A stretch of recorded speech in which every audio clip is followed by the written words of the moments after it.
Historia basada en hechos reales. ¿Cuántas veces has comprado algo usado sin preguntarte por su historia? ¿Te has puesto a pensar en los secretos que pueden esconder los objetos más comunes de una casa? La mañana del 15 de marzo de 2025, en Monterrey, Nuevo León, Diego Herrera pensaba que había hecho la compra perfecta. Un refrigerador industrial de segunda mano, casi nuevo, por apenas 3,000 pesos. El vendedor, un hombre nervioso de unos 50 años, le había dicho que lo necesitaba vender urgentemente porque se mudaba a Estados Unidos.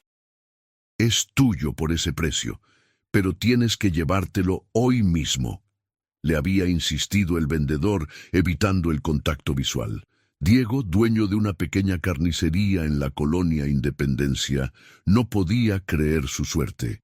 Había estado buscando un congelador más grande durante meses.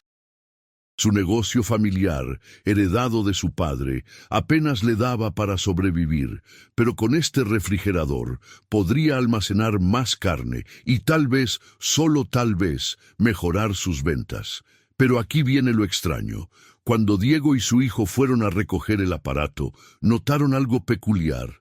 El congelador estaba sellado con una cinta adhesiva industrial muy resistente, como si alguien hubiera querido asegurarse de que nunca se abriera. El vendedor les dijo que era para protegerlo durante el transporte, pero sus manos temblaban mientras hablaba. ¿Por qué alguien sellaría un refrigerador vacío con tanta cinta? ¿Y por qué el vendedor parecía tan desesperado por deshacerse de él? Diego decidió no darle importancia. Necesitaba ese congelador y el precio era demasiado bueno para dejarlo pasar. Junto con su hijo Roberto, de 19 años, cargaron el pesado aparato en su camioneta y lo llevaron a la carnicería. Durante 3 días, el refrigerador permaneció en la parte trasera del local, aún sellado. Diego había estado tan ocupado con los pedidos de Semana Santa que no había tenido tiempo de limpiarlo y conectarlo, pero el miércoles por la noche, cuando finalmente decidió prepararlo para usarlo, comenzó a cortar la cinta adhesiva. «Papá, ¿no te parece raro que huela tan fuerte?», le preguntó Roberto, frunciendo la nariz. Diego se detuvo. Efectivamente, había un olor extraño, dulzón y pesado, que se intensificaba cada vez que cortaba más cinta. No era el olor típico de un refrigerador usado. Era algo diferente, algo que le revolvió el estómago sin saber por qué. «Tal vez solo necesita una buena limpieza», murmuró Diego, pero su instinto le decía que algo no estaba bien. Cuando finalmente logró abrir la puerta del congelador, padre e hijo se quedaron paralizados. Ahí, envuelto en plásticos y mantas, había algo que claramente no debería estar ahí. La forma era inconfundible y el olor se volvió insoportable. Antes de continuar con esta historia que te mantendrá pegado a la pantalla hasta el final, me encantaría que te suscribieras al canal y me dijeras en los comentarios desde qué ciudad nos estás viendo. Ahora sí, continuemos con este misterio que ha conmocionado a todo Monterrey. Roberto salió corriendo del local, vomitando. Diego, con las manos temblorosas, llamó inmediatamente a la policía. En menos de 20 minutos, la carnicería estaba rodeada de patrullas y la cinta amarilla marcaba el perímetro del lugar que, hasta hace unos minutos, era solo un negocio familiar normal. Los investigadores confirmaron lo que Diego y Roberto ya sabían en sus corazones. Dentro del congelador había restos humanos, pero lo que descubrieron después fue aún más perturbador. Los restos pertenecían a una mujer joven, de aproximadamente 25 años. Había estado ahí durante años, tal vez décadas. Su estado de conservación era sorprendentemente bueno debido al frío constante, pero los análisis preliminares sugerían que había muerto hace mucho tiempo. El detective Raúl Jiménez, veterano de la policía de Monterrey con más de 20 años de experiencia, nunca había visto algo así. «En todos mis años de servicio», les dijo a sus colegas. Nunca me había tocado un caso donde alguien guarde un cuerpo en un congelador doméstico durante tanto tiempo. Pero aquí viene lo que realmente desconcertó a todos los investigadores. Cuando comenzaron a revisar las bases de datos de personas desaparecidas, no encontraron ningún reporte que coincidiera con la descripción de la víctima. Era como si esta mujer nunca hubiera existido oficialmente, o como si nadie hubiera notado su desaparición. ¿Cómo es posible que una persona desaparezca sin que nadie lo reporte? ¿Qué tipo de vida llevaba esta mujer para que su ausencia pasara completamente desapercibida? El detective Jiménez ordenó una investigación más profunda. Rastrearon la historia del refrigerador a través de su número de serie y lo que encontraron los llevó a una casa en la colonia del Valle, una zona de clase media que había visto mejores tiempos. La propiedad había pertenecido a un hombre llamado Emiliano Vázquez, quien había muerto en febrero de 2021 debido a complicaciones por COVID-19. La casa había permanecido vacía durante casi 4 años, hasta que finalmente los herederos decidieron venderla completamente reformada. Cuando los investigadores llegaron a entrevistar a los nuevos propietarios, se encontraron con una pareja joven que había comprado la casa apenas 6 meses atrás. Ellos no sabían nada sobre Emiliano ni sobre la historia de la propiedad. Les habían vendido una casa completamente renovada, con pisos nuevos, paredes recién pintadas y sin ningún rastro del pasado. «Compramos la casa porque estaba en perfecto estado», explicó la nueva propietaria. «Nunca nos dijeron nada sobre el dueño anterior, solo que había fallecido y que los familiares querían vender rápido.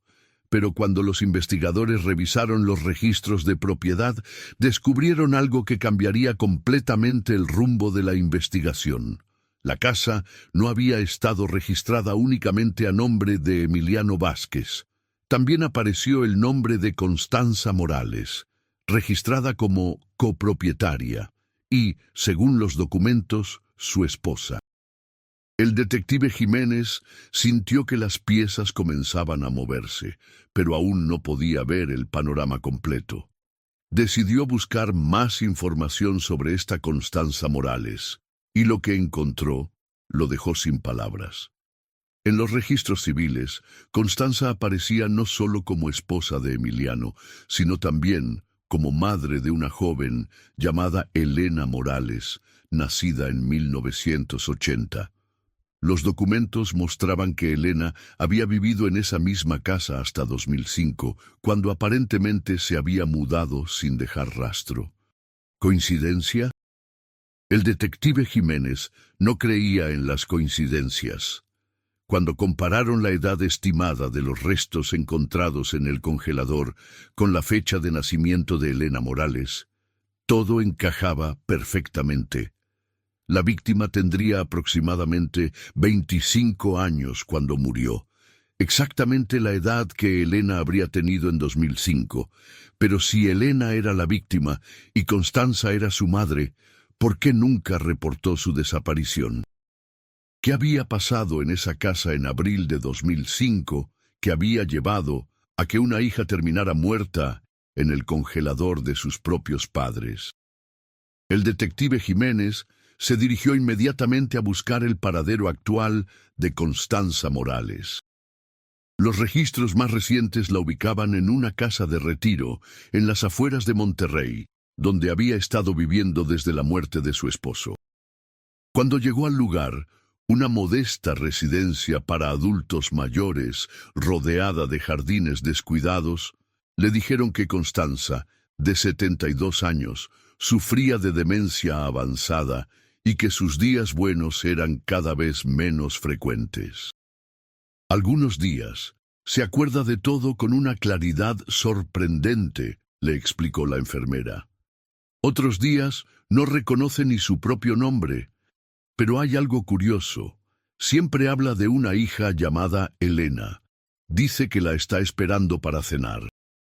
Uy, ¿Será que Constanza realmente no recordaba lo que había pasado, o su demencia era una manera de escapar de una verdad demasiado dolorosa de enfrentar?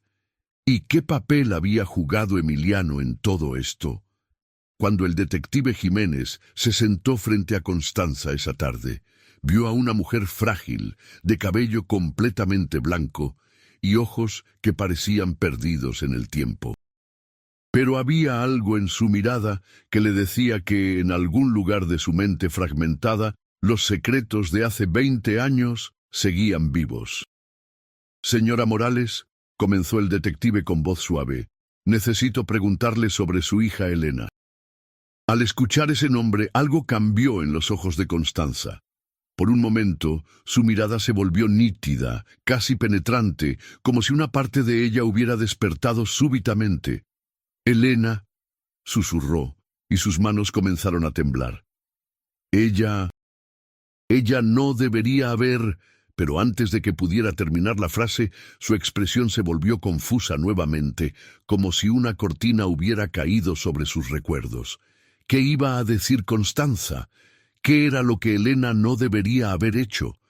¿Y por qué, después de 20 años, los secretos de esta familia comenzaban finalmente a salir a la luz? La investigación apenas había comenzado, pero el detective Jiménez ya sabía que este caso lo llevaría por caminos que nunca había imaginado. En algún lugar, entre los recuerdos fragmentados de una anciana y los restos conservados en un congelador, se escondía una verdad que alguien había tratado desesperadamente de enterrar para siempre. ¿Estaba Constanza protegiendo a alguien, o era ella misma quien tenía algo que ocultar? ¿Y qué otros secretos permanecían enterrados en esa casa de la colonia del Valle, ahora renovada y habitada por una familia que no sabía nada del horror que había ocurrido entre esas mismas paredes? ¿Has notado cómo algunas personas pueden guardar secretos durante décadas, viviendo cada día como si nada hubiera pasado? ¿Te has preguntado qué se necesita para mantener esa fachada de normalidad cuando por dentro todo se está desmoronando? El detective Jiménez no podía sacarse de la cabeza la expresión de Constanza cuando mencionó el nombre de Elena.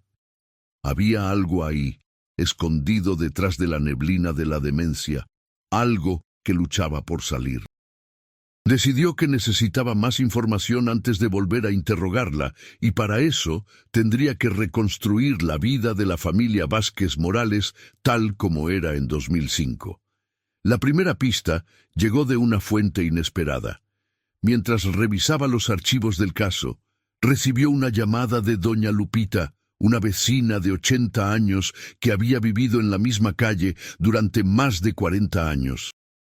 «Oficial», le dijo con voz temblorosa, «vi en las noticias lo del congelador y reconocí la casa. Yo conocía a esa familia, y hay cosas que nunca me gustaron de lo que pasaba ahí». Doña Lupita había sido testigo silenciosa de 20 años de secretos. Desde su ventana, que daba directamente al patio trasero de los Vázquez, había observado cosas que entonces no entendía, pero que ahora cobraban un significado completamente diferente. Elena era una muchachita muy bonita, recordaba doña Lupita mientras servía café en su pequeña cocina. Pero algo cambió en ella a principios de 2005. Dejó de salir, dejó de hablar con los vecinos. Antes siempre me saludaba cuando regresaba del trabajo, pero esos últimos meses parecía asustada. ¿Asustada de qué? ¿De quién? El detective Jiménez sintió que finalmente tenía un hilo del cual tirar. Doña Lupita continuó. Lo que más me llamó la atención fue una noche de abril. Debían ser como las 2 de la mañana cuando escuché gritos que venían de su casa. No eran gritos normales, oficial. Eran gritos de terror, de alguien que está pidiendo ayuda desesperadamente. La anciana hizo una pausa, como si revivir ese recuerdo le doliera físicamente. Pensé en llamar a la policía, pero mi esposo me dijo que no nos metiéramos en problemas ajenos. Las parejas jóvenes siempre discuten, me decía, pero yo sabía que eso no era una discusión normal. ¿Por qué la gente siempre piensa que es mejor no involucrarse? ¿Cuántas tragedias se podrían evitar si alguien hiciera esa llamada que dudó en hacer? Al día siguiente, continuó doña Lupita, vi a Emiliano en el patio muy temprano, como a las 5 de la mañana. Estaba cavando un hoyo muy profundo cerca del área donde tenían el congelador viejo. Pensé que tal vez iba a plantar un árbol, pero nunca plantó nada ahí. El detective Jiménez sintió un escalofrío. ¿Vio alguna vez más a Elena después de esa noche? Nunca más, respondió la anciana negando con la cabeza. Cuando pregunté por ella, Constanza me dijo que se había ido a vivir a Guadalajara con una tía. Pero era extraño, porque Elena nunca había mencionado a ninguna tía, y además se había ido sin despedirse de nadie. Esa misma tarde, el detective Jiménez obtuvo una orden judicial para excavar el patio trasero de la casa en la colonia del Valle. Los nuevos propietarios estaban horrorizados de descubrir que su jardín perfecto podría esconder más secretos, pero cooperaron completamente con la investigación. Mientras el equipo forense preparaba el equipo de excavación, Jiménez decidió profundizar en la vida laboral de Elena. Los registros del IEMS mostraban que trabajaba como recepcionista en una clínica dental en el centro de Monterrey. Su último día registrado había sido el 8 de abril de 2005. El detective se dirigió a la clínica que aún funcionaba en el mismo lugar. El doctor Mendoza, el dueño, recordaba perfectamente a Elena. Era una empleada excelente, le dijo mientras revisaba archivos viejos en su oficina. Muy responsable, muy puntual. Por eso me extrañó tanto cuando no llegó ese viernes. Elena jamás faltaba sin avisar. ¿Pero qué había pasado exactamente ese día? El doctor Mendoza recordaba haber intentado llamarla varias veces sin obtener respuesta. El lunes siguiente llamé a su casa. Habló una mujer mayor, supongo que su madre, y me dijo que Elena había renunciado y que se había mudado fuera de la ciudad. Me pareció muy raro, porque Elena amaba su trabajo y acababa de recibir un aumento de sueldo. Ahí estaba otra inconsistencia. Si Elena había desaparecido la noche del jueves, ¿cómo podía haber renunciado el lunes? ¿Y por qué Constanza había llamado a su lugar de trabajo para inventar esa historia? Pero lo que el detective descubrió a continuación cambió completamente su perspectiva del caso. En los archivos personales de Elena, el doctor Mendoza había conservado una copia de su acta de nacimiento para los trámites laborales. Al revisar el documento, Jiménez notó algo que no había visto en los registros anteriores. El padre registrado en el acta de nacimiento no era Emiliano Vázquez. Era un hombre llamado Roberto Morales, quien había muerto en un accidente automovilístico cuando Elena tenía apenas 3 años. Esto significaba que Emiliano no era el padre biológico de Elena, sino su padrastro. ¿Cambiaría esto la dinámica familiar? ¿Podría ser este el motivo de algún conflicto que había escalado hasta el punto de no retorno? El detective decidió buscar más información sobre cuándo Constanza había comenzado su relación con Emiliano. Los registros de matrimonio mostraban que se habían casado en 1985, cuando Elena tenía apenas 5 años. Mientras investigaba, recibió una llamada urgente del equipo forense. Habían encontrado algo en el patio trasero de la casa. «Detective», le dijo el jefe del equipo forense con voz grave, «necesita venir inmediatamente. Lo que encontramos aquí va a cambiar todo lo que pensábamos sobre este caso». Cuando Jiménez llegó al lugar, vio que habían excavado un área de aproximadamente 2 metros cuadrados. En el fondo del hoyo, cuidadosamente envuelta en plástico, había una maleta pequeña de color azul. Parece ser de la misma época que estimamos para la muerte de la víctima, explicó el forense, mientras fotografiaba meticulosamente cada detalle antes de extraer la maleta. Cuando finalmente abrieron la maleta en el laboratorio, encontraron ropa de mujer, documentos personales de Elena y algo que heló la sangre del detective: un diario. Las primeras entradas del diario databan de enero de 2005, apenas 3 meses antes de la desaparición de Elena.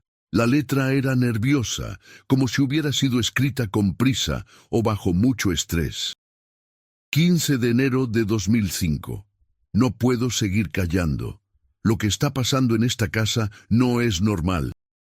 Emiliano me mira de una manera que me da miedo y mamá actúa como si no se diera cuenta. 20 de enero de 2005. Anoche intentó entrar a mi cuarto cuando mamá estaba dormida. Puse una silla contra la puerta, pero no sé por cuánto tiempo más voy a poder protegerme. Necesito salir de aquí, pero ¿a dónde puedo ir? 3 de febrero de 2005. Hablé con mamá sobre lo que está pasando. No me creyó. Dice que estoy imaginando cosas, que Emiliano es un buen hombre que nos mantiene a las dos. ¿Cómo puede ser tan ciega? ¿Te imaginas lo que debe haber sentido Elena, atrapada en su propia casa sin que nadie le creyera? ¿Puedes entender la desesperación de una joven que no encuentra apoyo ni siquiera en su propia madre? Pero lo que venía en las siguientes entradas era aún peor. 15 de marzo de 2005. Ya no puedo más. Emiliano está volviéndose más agresivo. Anoche me siguió hasta el baño y cuando traté de cerrar la puerta, la empujó y me acorraló contra la pared. Mamá estaba ahí, en la sala, viendo televisión, debió escuchar pero no hizo nada. 1 de abril de 2005. Estoy juntando dinero para irme. Solo necesito un poco más y podré rentar un cuarto en otra parte de la ciudad. Le voy a pedir ayuda al doctor Mendoza. Él siempre ha sido muy bueno conmigo. 5 de abril de 2005. Creo que mamá sabe lo que estoy planeando. Encontró mi dinero escondido debajo del colchón y se lo dio a Emiliano. Cuando le pregunté por qué había hecho eso, me dijo que era por mi propio bien, que una muchacha decente no se va de la casa hasta que se casa. El detective Jiménez tuvo que hacer una pausa en la lectura. La situación se estaba volviendo cada vez más clara, pero también más perturbadora. Elena había estado planificando su escape, pero su propia madre la había saboteado. La última entrada del diario estaba fechada el 7 de abril de 2005, un día antes de su desaparición. 7 de abril de 2005. Mañana es mi último día de trabajo. Le voy a pedir al doctor Mendoza que me ayude a encontrar otro lugar donde vivir. No puedo seguir aquí ni un día más. Anoche Emiliano trató de... No puedo ni escribirlo. Si mamá no quiere protegerme, tendré que protegerme yo sola. Mañana por la noche, cuando ellos estén dormidos, voy a tomar mis cosas y me voy a ir para siempre. Pero Elena nunca llegó a ejecutar su plan de escape. ¿Qué había pasado esa noche que había convertido su sueño de libertad en una pesadilla permanente? El detective sabía que necesitaba confrontar nuevamente a Constanza, pero esta vez con evidencia concreta. El diario de Elena cambiaba todo. Ya no era solo un caso de persona desaparecida, era un caso de abuso sistemático que había terminado en tragedia. Mientras se dirigía nuevamente al hogar de ancianos, Jiménez no podía evitar preguntarse, ¿había sido Constanza una víctima más de Emiliano, demasiado asustada para proteger a su hija? ¿O había sido cómplice de los abusos, eligiendo proteger a su marido en lugar de a su propia sangre? Cuando llegó al hogar de ancianos, la enfermera le dio noticias inesperadas. Constanza ha tenido un día muy lúcido hoy, detective. Está más consciente de lo que la he visto en meses. Pero hay algo extraño. Ha estado pidiendo hablar con la policía. Dice que tiene algo importante que confesar. ¿Coincidencia o había algo más? Podría ser que Constanza hubiera estado esperando durante 20 años el momento adecuado para liberar el peso de la verdad. Cuando el detective Jiménez entró a la habitación de Constanza, la encontró sentada en su silla de ruedas, mirando por la ventana con una claridad en los ojos que no había visto antes. Al verlo, se volvió hacia él y habló con una voz firme y decidida. «Detective, he estado esperando este momento durante 20 años. Es hora de que sepa la verdad sobre lo que pasó con mi Elena. ¿Alguna vez has estado frente a alguien que está a punto de confesar un secreto que ha guardado durante 2 décadas? ¿Te has preguntado qué tipo de peso puede cargar una persona durante tanto tiempo antes de que finalmente decida liberarse?» El detective Jiménez se sentó frente a Constanza con el corazón acelerado. Después de días de investigación, finalmente tendría respuestas directas de la única persona que había estado presente esa noche fatal de abril de 2005. «Señora Morales», comenzó el detective sacando su grabadora, «¿está segura de que quiere hacer esto? Tiene derecho a tener un abogado presente». Constanza negó con la cabeza lentamente. «Detective, tengo 72 años y demencia. Mis días buenos son contados. Si no hablo ahora, me llevaré esta verdad a la tumba y mi Elena nunca tendrá justicia». Sus palabras sonaban diferentes ahora. No era la anciana confundida de días anteriores. Era una mujer que había tomado una decisión después de años de silencio. «Yo sabía lo que Emiliano le estaba haciendo a Elena», comenzó Constanza, y sus palabras cayeron como piedras en el silencio de la habitación.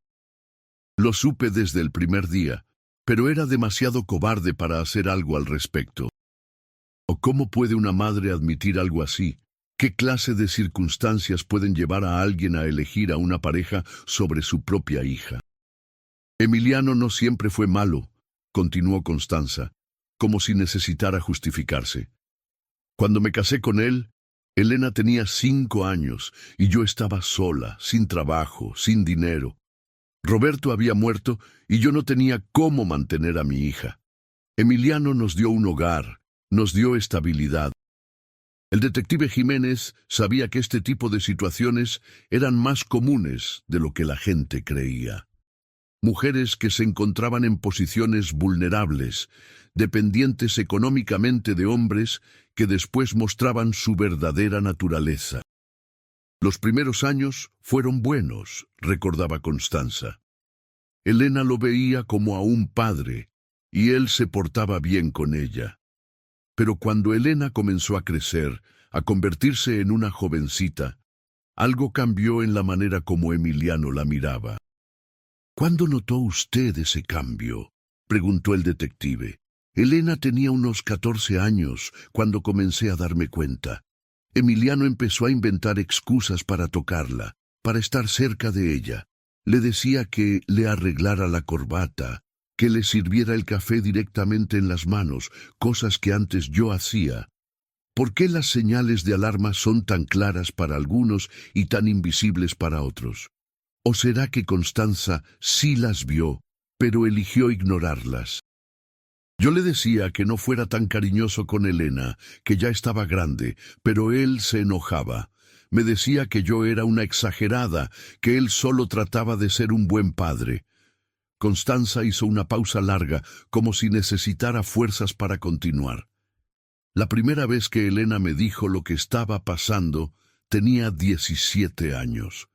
Llegó llorando a mi cuarto y me contó que Emiliano había intentado besarla cuando yo no estaba en casa». El detective se inclinó hacia adelante. «¿Y qué hizo usted?». «Lo que cualquier madre debería haber hecho, pero no lo hice», susurró Constanza, y las lágrimas comenzaron a rodar por sus mejillas. «Le dije que seguramente había malentendido la situación, que Emiliano jamás haría algo así». ¿Puedes imaginar la traición que sintió Elena en ese momento? ¿Cómo debe haberse sentido al descubrir que no podía confiar ni en su propia madre? ¿Por qué no le creyó a su hija?, preguntó el detective, aunque sospechaba la respuesta. porque era más fácil no creerle, admitió Constanza con brutal honestidad, porque si le creía, tendría que hacer algo al respecto, y eso significaba quedarme sola otra vez, sin dinero, sin casa. Elena iba a crecer y se iba a ir eventualmente, pero Emiliano era mi seguridad. Esa confesión reveló una verdad dolorosa sobre la naturaleza humana.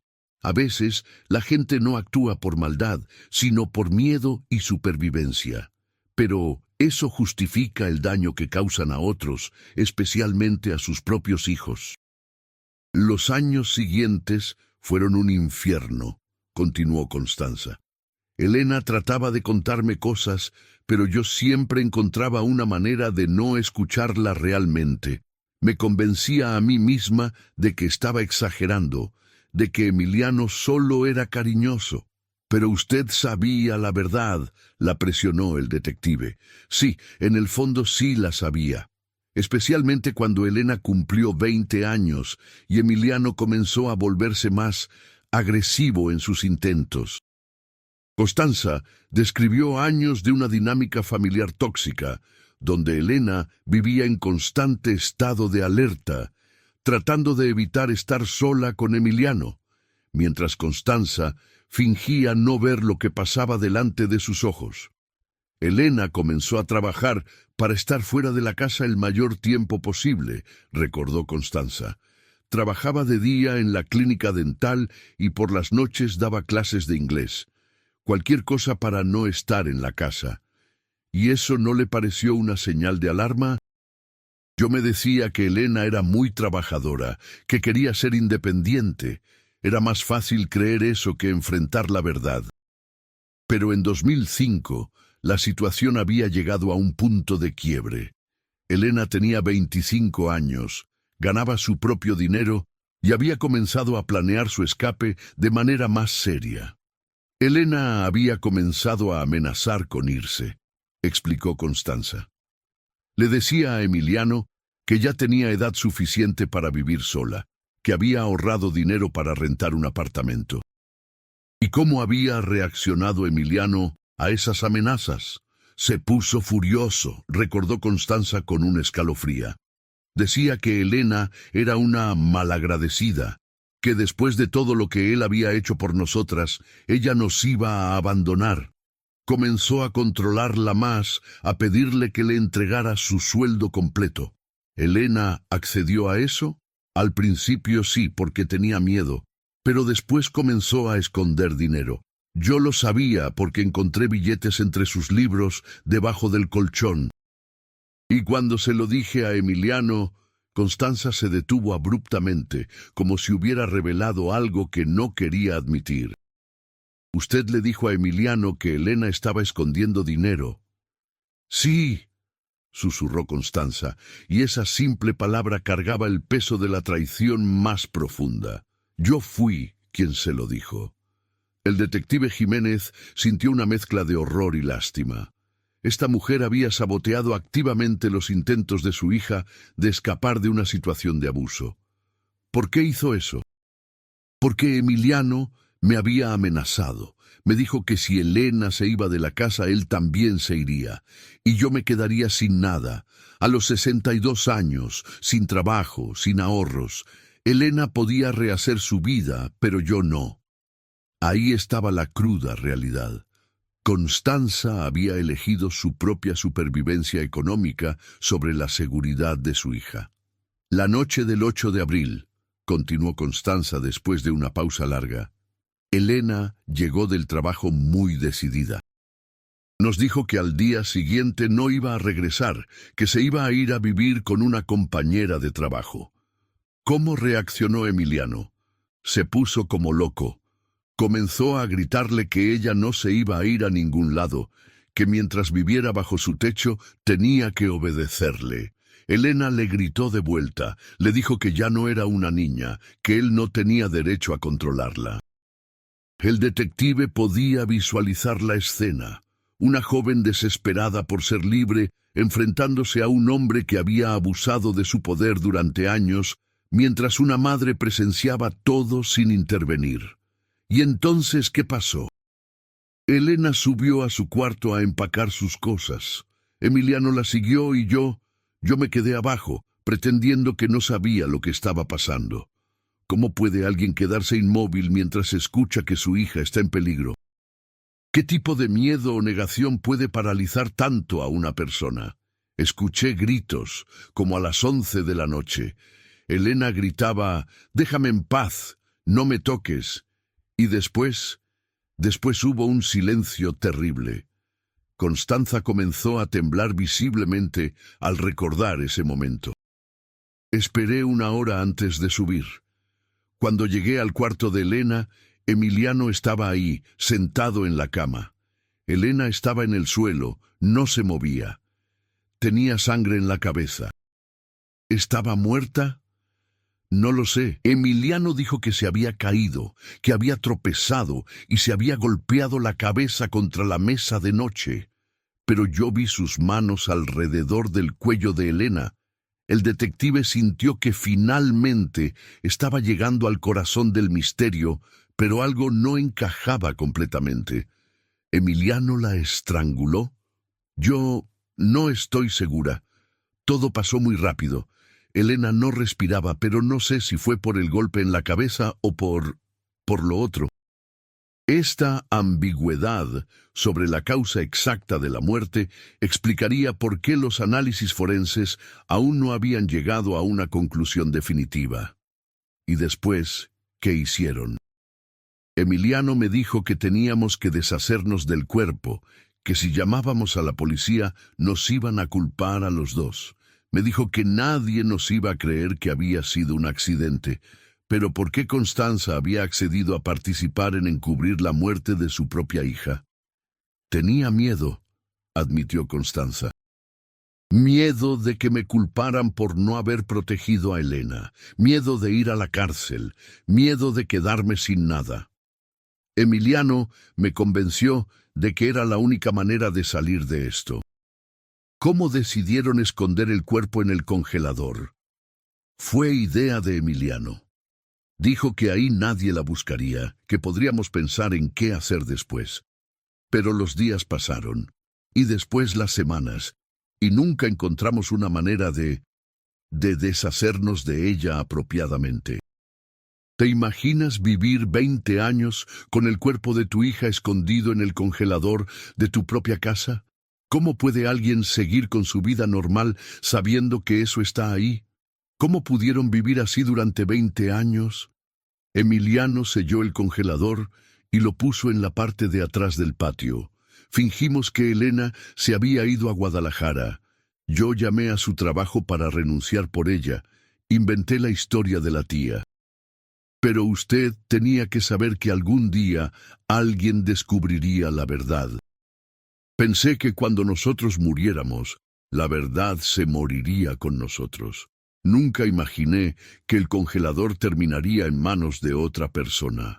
Constanza miró al detective directamente a los ojos por primera vez durante toda la conversación. Detective, he vivido estos 20 años como una muerta en vida.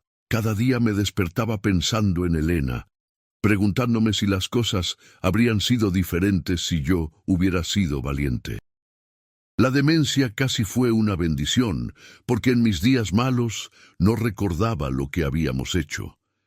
Pero había algo que aún no encajaba completamente en la historia de Constanza. El detective Jiménez había notado algunas inconsistencias que necesitaba aclarar. Señora Morales, hay algo que no entiendo. Si Elena murió la noche del 8 de abril, ¿por qué los registros muestran que trabajó hasta el viernes 8 de abril? Usted dijo que murió por la noche, pero Elena sí fue a trabajar ese día. Constanza se quedó en silencio por un momento largo, y el detective notó que algo había cambiado en su expresión. La claridad que había mostrado durante toda la conversación pareció nublarse ligeramente. Yo no recuerdo bien las fechas, murmuró. Han pasado tantos años. ¿Estaba Constanza comenzando a confundirse nuevamente? ¿O había algo más en esta historia que aún no había revelado? Era posible que hubiera detalles importantes que seguía ocultando, incluso en esta supuesta confesión completa. El detective Jiménez sabía que necesitaba verificar cada detalle de la historia de Constanza antes de poder cerrar el caso. Algo le decía que, a pesar de la confesión, aún había secretos enterrados en esta tragedia familiar que había durado 20 años. ¿Qué haces cuando alguien te confiesa un crimen, pero su historia no coincide completamente con la evidencia? Es posible que después de 20 años los recuerdos se hayan distorsionado tanto que ya no sepamos dónde termina la verdad y comienza la versión que hemos construido para poder vivir con nosotros mismos. El detective Jiménez sabía que la confesión de Constanza era solo el comienzo. Las inconsistencias en su relato lo tenían intranquilo y necesitaba más evidencia antes de poder armar el caso completo. Esa misma tarde, mientras regresaba a la estación, recibió una llamada que cambiaría todo el rumbo de la investigación. «Detective», le dijo la técnica del laboratorio forense con voz urgente, «necesita venir inmediatamente. Tenemos los resultados preliminares de la autopsia y hay algo que no va a creer». Cuando llegó al laboratorio, la doctora Patricia Hernández, la médica forense principal, lo recibió con una expresión grave. «Detective Jiménez, según la confesión que me enviaron de la señora Morales, Elena habría muerto por un golpe en la cabeza o estrangulamiento, ¿correcto?» «Así es, doctora. ¿Qué encontraron?» «Elena Morales no murió ni por traumatismo craneal ni por estrangulamiento», declaró la doctora Hernández, y sus palabras cayeron como una bomba. «Encontramos restos de veneno en sus tejidos». ¿Veneno? Esto cambiaba completamente la naturaleza del crimen.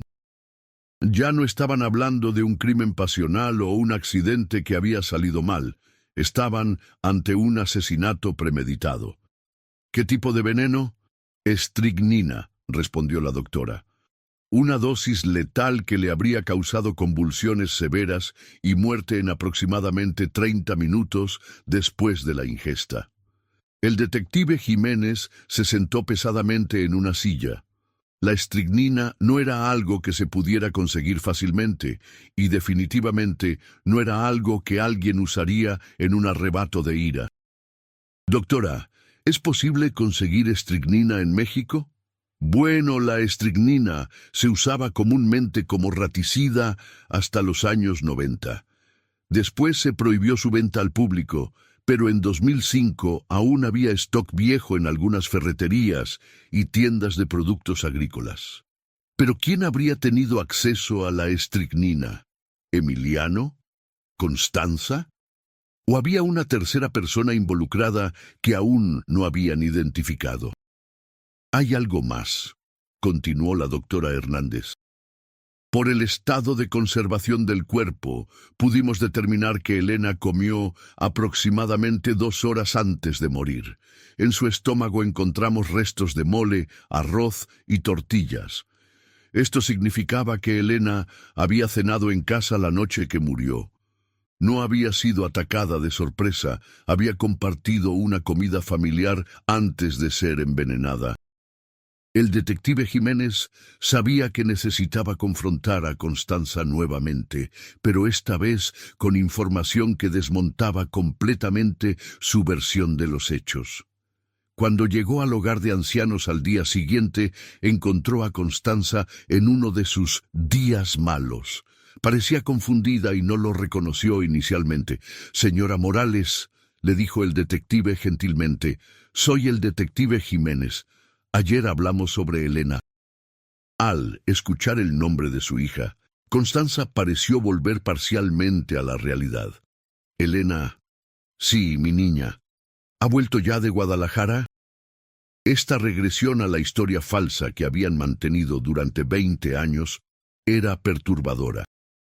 ¿Era realmente demencia o era la forma de Constanza de escapar de la realidad cuando se volvía demasiado dolorosa? «Señora Morales, ayer me contó que Emiliano había matado a Elena en una pelea. Pero tenemos evidencia de que Elena fue envenenada». Constanza lo miró con ojos que parecían desesperadamente perdidos. No, no recuerdo haber hablado con usted ayer. ¿Quién es usted? El detective Jiménez se encontraba ante un dilema. ¿Cómo podía continuar con el interrogatorio si Constanza no recordaba su confesión anterior? ¿Y cómo podía estar seguro de que cualquier cosa que ella dijera era confiable? Decidió cambiar de estrategia y buscar evidencia física. Si Elena había sido envenenada durante la cena, tendría que haber rastros de la preparación del veneno en algún lugar. Con una nueva orden judicial, regresó a la casa de la Colonia del Valle. Los nuevos propietarios habían renovado completamente la cocina, pero el detective esperaba encontrar algo en el sótano o en áreas que no hubieran sido tocadas durante la remodelación. Lo que encontró lo sorprendió. En el sótano, detrás de una pila de cajas viejas que habían quedado de los antiguos dueños, había un mueble de cocina que aparentemente había sido bajado durante la renovación. Dentro de uno de los cajones del mueble, envuelto en papel periódico de 2005, encontró un frasco pequeño de cristal con etiqueta descolorida. Los restos del contenido fueron enviados inmediatamente al laboratorio. Los resultados confirmaron sus sospechas. Era estricnina, la misma sustancia que había matado a Elena. Pero junto al frasco había algo más. Una receta escrita a mano con letra femenina. No era la letra de Elena. Eso lo había confirmado comparándola con su diario. La caligrafía era de una persona mayor, más experimentada. La receta era para mole poblano, el mismo platillo que Elena había comido la noche de su muerte. Había Constanza envenenado a su propia hija.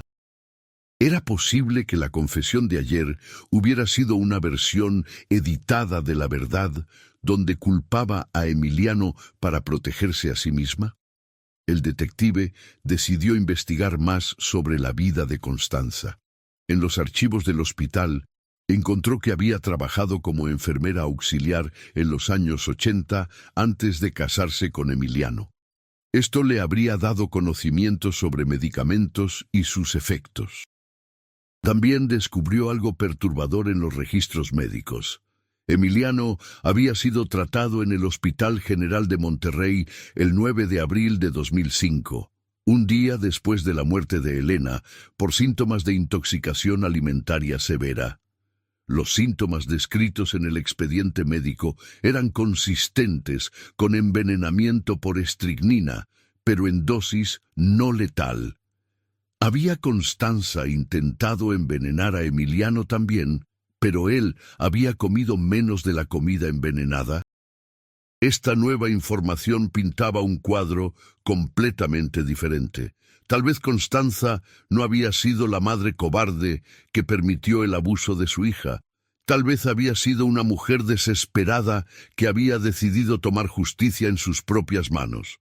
Pero si ese era el caso, ¿por qué habría envenenado a Elena también?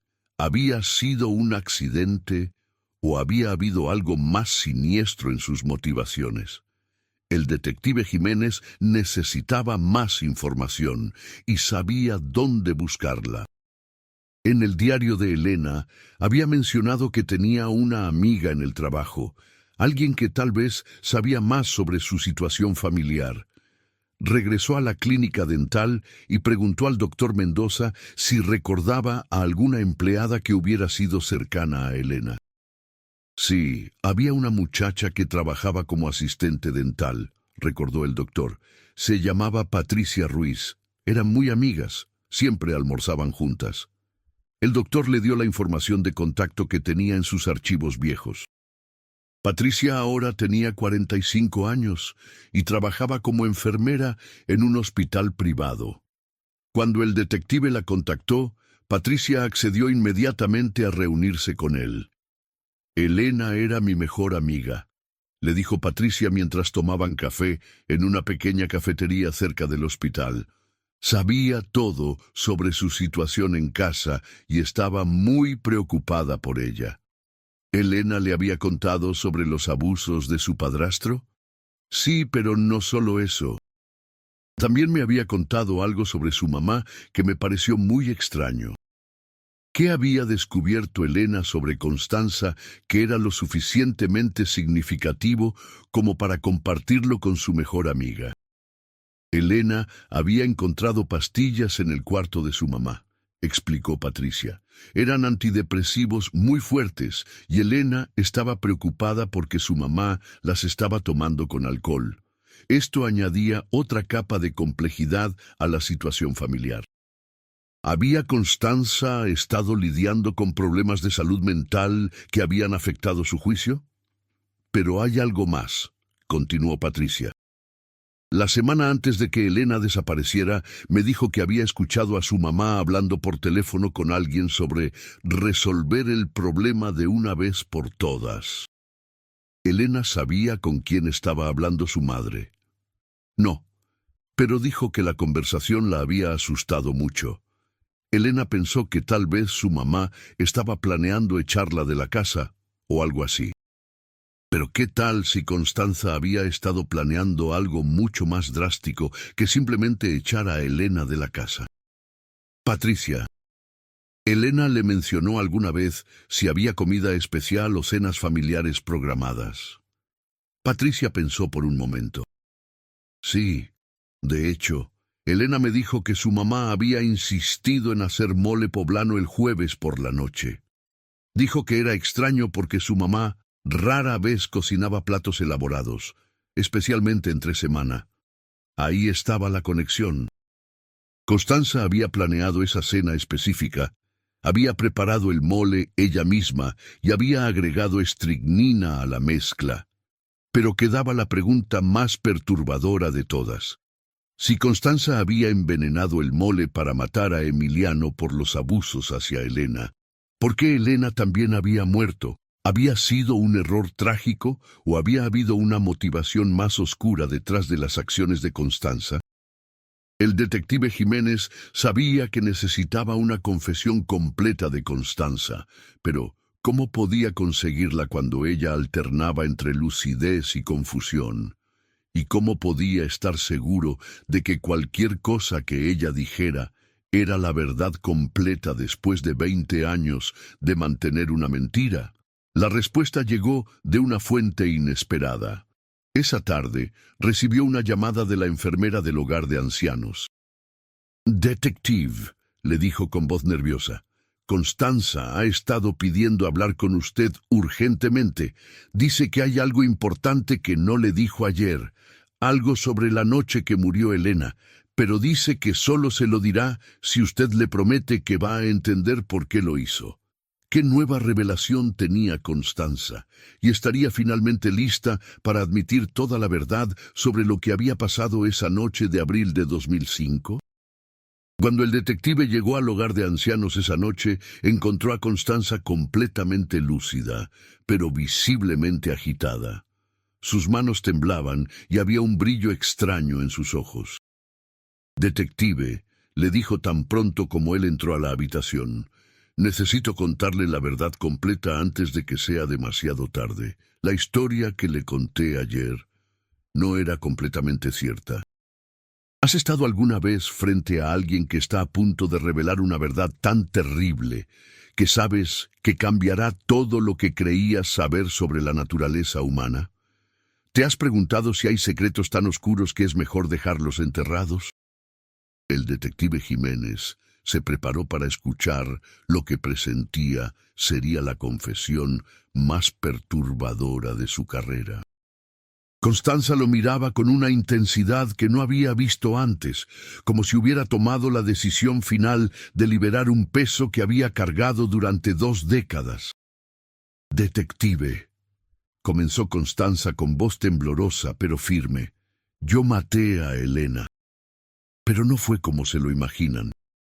Las palabras cayeron en el silencio de la habitación como piedras en un pozo profundo. El detective había sospechado que Constanza estaba más involucrada de lo que había admitido inicialmente, pero escucharlo de sus propios labios era diferente. «Cuénteme exactamente lo que pasó», le dijo el detective activando su grabadora. Constanza cerró los ojos por un momento, como si necesitara reunir fuerzas para revivir esa noche terrible. Todo comenzó 3 días antes, explicó. Elena había llegado del trabajo el lunes muy emocionada. Me dijo que el doctor Mendoza le había ofrecido ayudarla a rentar un cuarto cerca de la clínica, que había hablado con una conocida que tenía un lugar disponible. Pero ¿por qué esto había alarmado tanto a Constanza? ¿No debería haber estado feliz de que su hija encontrara una salida de una situación de abuso? Yo sabía que si Elena se iba, Emiliano se iba a poner furioso conmigo. Me iba a culpar por no haberla controlado mejor, y Elena había comenzado a amenazar con denunciarlo a la policía. Ahí estaba el verdadero miedo de Constanza. No era solo perder su estabilidad económica, era el miedo a que la verdad saliera a la luz y las consecuencias que eso traería para ella también. Elena había encontrado mi medicamento, los antidepresivos que me habían recetado, continuó Constanza. Me confrontó sobre por qué los necesitaba y yo terminé contándole cosas que nunca debería haber compartido con ella. ¿Qué tipo de cosas? Constanza tomó una respiración profunda antes de continuar. Le conté que Emiliano no solo abusaba de ella, también me golpeaba a mí desde hace años. Le dije que yo sabía lo que él le hacía, pero que tenía demasiado miedo para detenerlo. Esta revelación agregaba una nueva dimensión a la dinámica familiar. Constanza también había sido víctima de Emiliano, pero eso no explicaba por qué había matado a Elena en lugar de a su abusador. Elena se puso furiosa conmigo, recordó Constanza, y las lágrimas comenzaron a rodar por sus mejillas. Me dijo que era una cobarde, que las dos podíamos escapar juntas, que denunciaríamos a Emiliano y empezaríamos una nueva vida. ¿Por qué Constanza no había visto esa como una solución viable? Yo le expliqué que no era tan simple.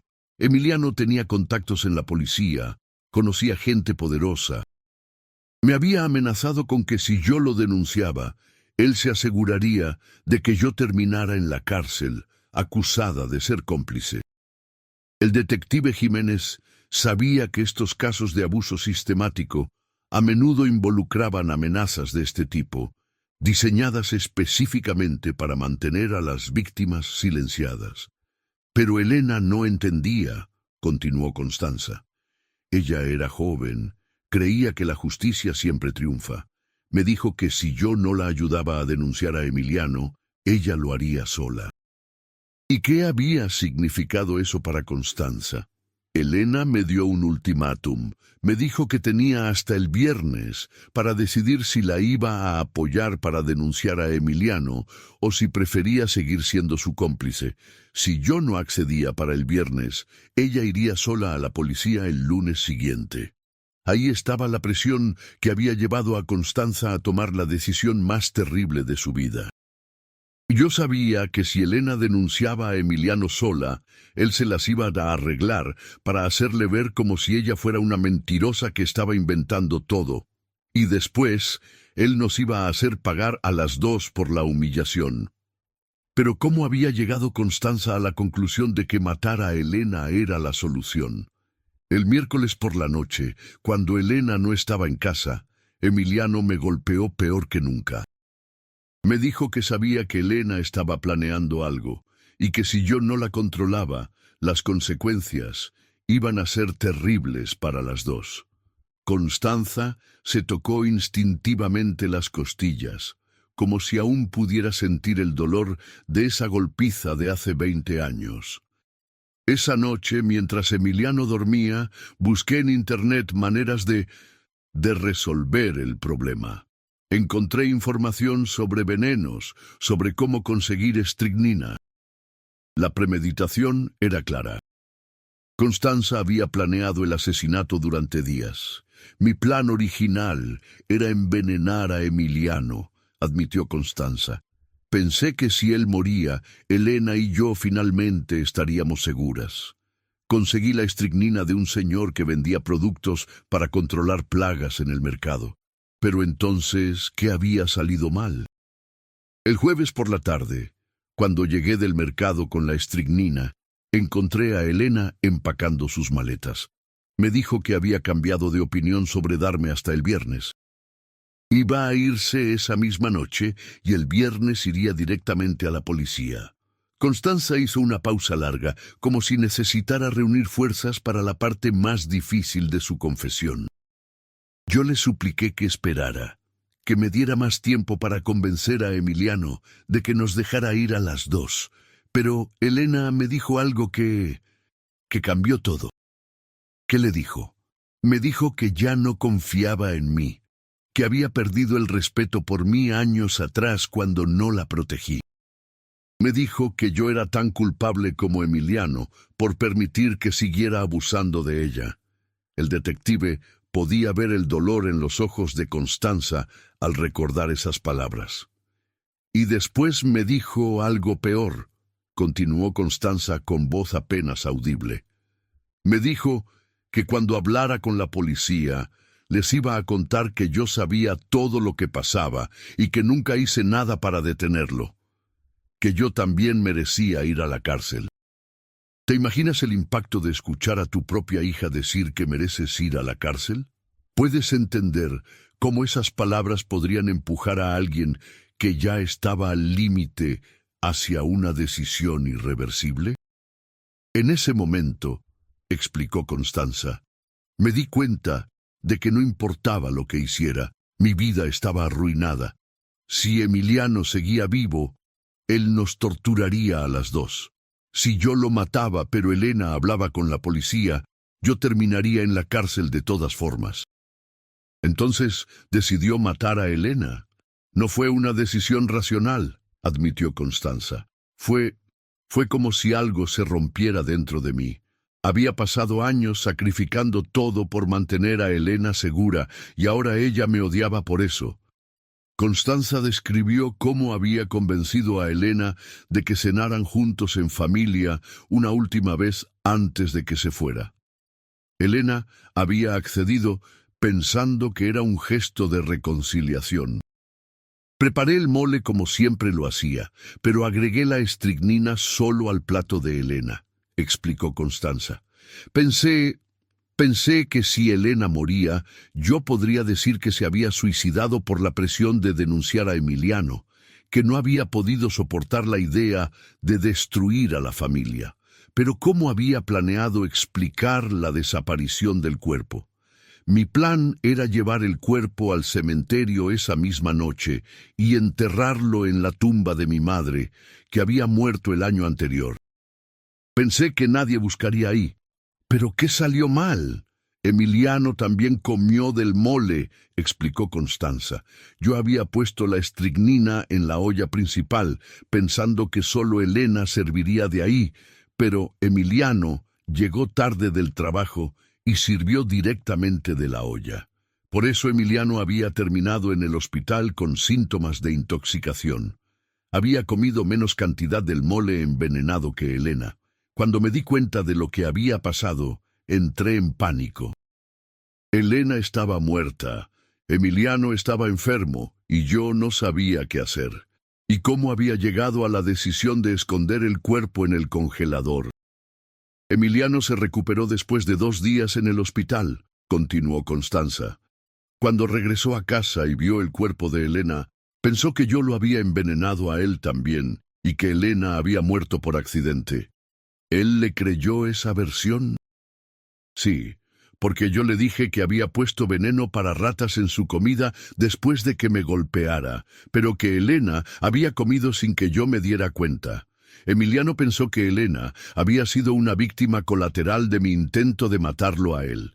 Esta versión había permitido que Constanza y Emiliano formaran una alianza extraña basada en el miedo mutuo y la necesidad de encubrir el crimen. Emiliano me dijo que si yo lo denunciaba por los abusos, él le diría a la policía que yo había matado a Elena intencionalmente, y yo sabía que si lo denunciaba por encubrir el asesinato, él revelaría que yo era la que había envenenado a mi propia hija. Durante 20 años habían vivido en un equilibrio tóxico de amenazas mutuas, cada uno manteniendo al otro en silencio a través del miedo. ¿Por qué decidió confesarlo ahora?, preguntó el detective. Porque Emiliano está muerto, respondió Constanza simplemente. Ya no puede amenazarme. ¿Y por qué? Porque he vivido estos 20 años sabiendo que maté a mi propia hija en un momento de locura.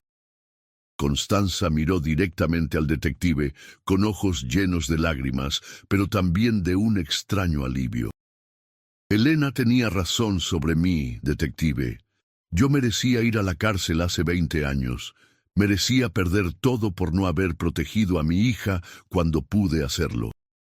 Y cuando finalmente ella trató de protegerse a sí misma, la maté por eso.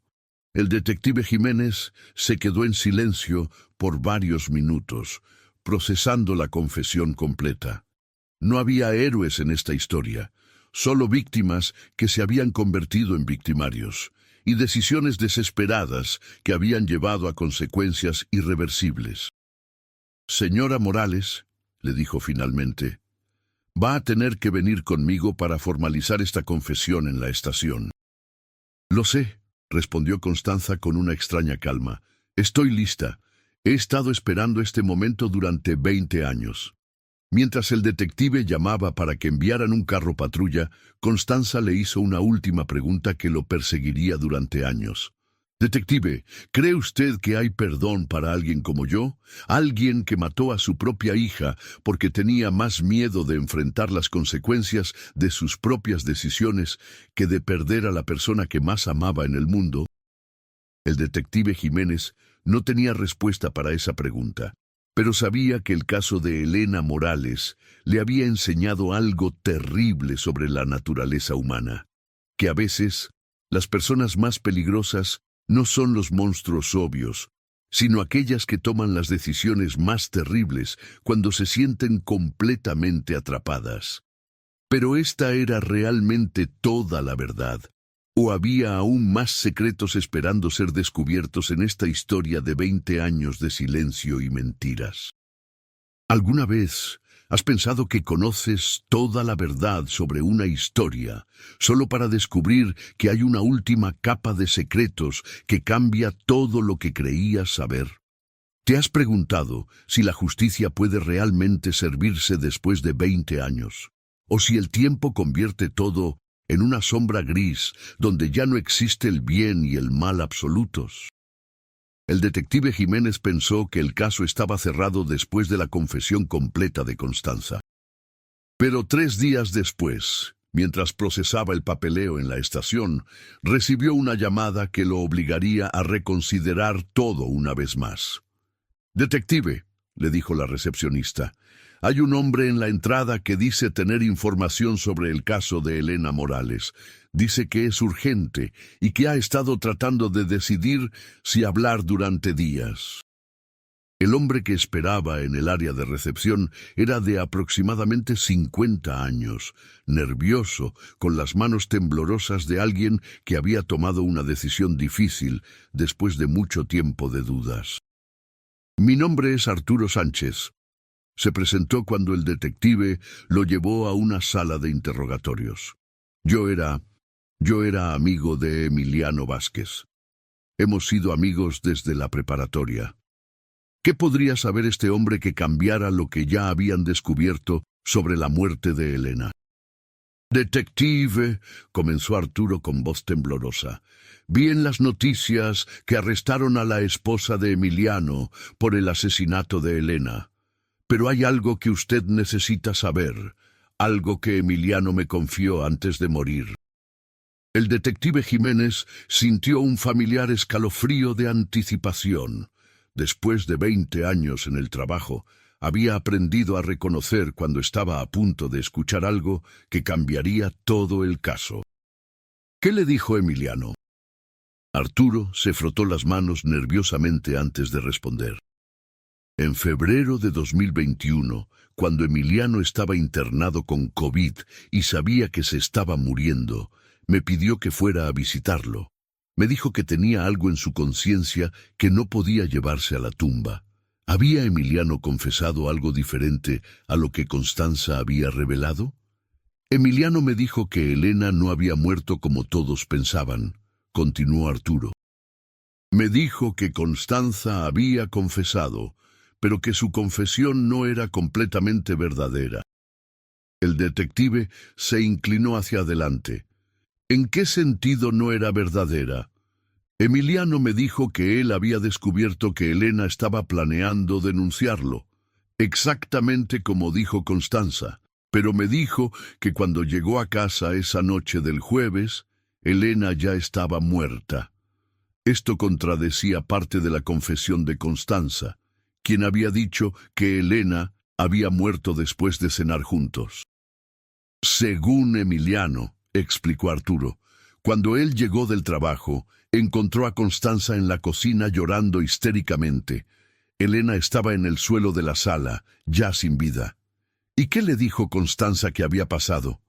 Constanza le dijo a Emiliano que Elena había llegado del trabajo muy agresiva, gritándole que iba a denunciarlos a los dos a la policía, que habían discutido y que Elena había amenazado con llamar a los periódicos para hacer el caso público. Pero ¿cómo había muerto Elena según esta versión? Emiliano me dijo que Constanza le confesó que había perdido el control durante la discusión, continuó Arturo, que había empujado a Elena durante la pelea, y Elena se había caído, golpeándose la cabeza contra la mesa de centro de cristal. Esta versión presentaba la muerte de Elena como un accidente durante una pelea, no como un envenenamiento premeditado. ¿Pero qué hay del veneno que encontramos en el cuerpo de Elena? Arturo tomó una respiración profunda antes de continuar con la parte más perturbadora de su relato. Emiliano me dijo que después de que Elena se golpeó la cabeza, Constanza se dio cuenta de que aún estaba viva, pero inconsciente. Tenía una herida grande en la cabeza, pero estaba respirando. El detective sintió que el estómago se le revolvía, presentiendo lo que vendría a continuación. Constanza entró en pánico, explicó Arturo. Sabía que si Elena despertaba, definitivamente llamaría a la policía y sus vidas estarían arruinadas. Entonces decidió asegurarse de que Elena no despertara nunca. ¿Cómo? Le dio la estricnina mientras estaba inconsciente, reveló Arturo, y sus palabras cayeron como piedras en el silencio de la sala. Emiliano me dijo que Constanza le explicó que había puesto el veneno en agua y se lo había hecho tragar a Elena mientras estaba desmayada. Esto pintaba un cuadro aún más escalofriante. Constanza no había matado a Elena en un arrebato de locura durante la cena, como había confesado. Había tomado la decisión deliberada de asesinar a su hija inconsciente para evitar las consecuencias de un accidente. ¿Por qué Emiliano nunca denunció esto a la policía? Porque él también tenía mucho que perder, explicó Arturo.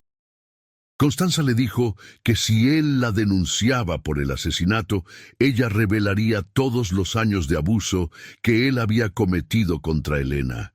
En esa época, hace 20 años, la palabra de una madre contra un padrastro habría tenido mucho peso.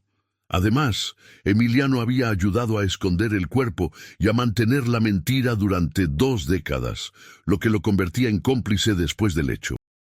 Pero hay algo más, continuó Arturo, algo que Emiliano me hizo jurar que nunca revelaría mientras él estuviera vivo. ¿Qué más podría haber en esta historia que ya había revelado capas y capas de secretos? Emiliano me dijo que unos meses después de la muerte de Elena, Constanza había intentado envenenarlo a él también, reveló Arturo. Puso estricnina en su café una mañana, pero él notó el sabor extraño y solo tomó un sorbo. Esto explicaba por qué Emiliano había terminado en el hospital con síntomas de intoxicación, pero había sobrevivido. Después de eso, explicó Arturo, Emiliano se dio cuenta de que Constanza era mucho más peligrosa de lo que había pensado. Decidió que era más seguro mantenerla cerca y vigilada que dejarla libre donde pudiera intentar matarlo otra vez. Durante los siguientes 16 años, hasta la muerte de Emiliano por COVID, habían vivido en un equilibrio extraño donde él la mantenía controlada a través del miedo y la amenaza de exponerla, mientras que ella no podía intentar nada contra él porque él tenía evidencia de su crimen. «Detective», dijo Arturo, mirándolo directamente a los ojos, «Emiliano me hizo escribir todo esto en una carta sellada que me dio antes de morir. Me dijo que si alguna vez se descubría el cuerpo de Elena, yo tenía que entregar esa carta a la policía». Arturo sacó un sobre amarillento de su chaqueta y se lo entregó al detective. «¿Por qué esperó hasta ahora para traer esta información?» «Porque parte de mí esperaba que Constanza se llevara el secreto a la tumba», admitió Arturo. «Ella es una anciana con demencia. Me parecía cruel exponerla ahora, después de tantos años. Pero cuando vi en las noticias que había confesado una versión diferente de los hechos, sintió que tenía la obligación de revelar la verdad completa», completó el detective. Cuando el detective Jiménez abrió la carta de Emiliano, encontró un relato detallado que corroboraba exactamente lo que Arturo había contado, junto con detalles específicos sobre dónde Constanza había comprado la estricnina y cómo había planeado el asesinato de él también. Esa tarde, el detective regresó al hogar de ancianos para confrontar a Constanza con esta nueva información. La encontró en uno de sus días lúcidos, pero cuando le presentó la versión de Emiliano, algo extraño pasó en su expresión. «¿Emiliano les contó eso?», preguntó Constanza, y por primera vez en todo el caso, el detective vio algo que parecía ser sorpresa genuina en sus ojos. «¿No es verdad lo que está en esta carta?». Constanza se quedó en silencio durante varios minutos, como si estuviera luchando internamente con algo. «Detective», le dijo finalmente, «yo le mentí sobre cómo murió Elena, pero Emiliano también mintió en esa carta. Era posible que después de todas las confesiones y revelaciones aún no tuvieran la verdad completa». «La verdad», dijo Constanza con una voz cansada que parecía cargar el peso de décadas, «es que Elena no murió por el golpe en la cabeza ni por envenenamiento accidental durante la cena». Constanza miró por la ventana antes de continuar. «Elena se suicidó, detective. Se tomó la estricnina ella misma». Esta revelación final cayó como un rayo en la habitación. La noche del jueves, después de nuestra pelea sobre denunciar a Emiliano, Elena me dijo que ya no podía vivir así, que prefería morir antes que seguir siendo víctima de él o tener que vivir con la culpa de habérmelo permitido durante tantos años. ¿Pero por qué Elena habría elegido la estricnina específicamente? «Elena había visto dónde yo guardaba el veneno», explicó Constanza. «Yo lo había comprado para matarme yo misma si las cosas se ponían peor. Elena lo encontró esa tarde y decidió usarlo. ¿Por qué no llamó a una ambulancia?» «Porque Elena me hizo prometerle que no lo haría», respondió Constanza con lágrimas en los ojos.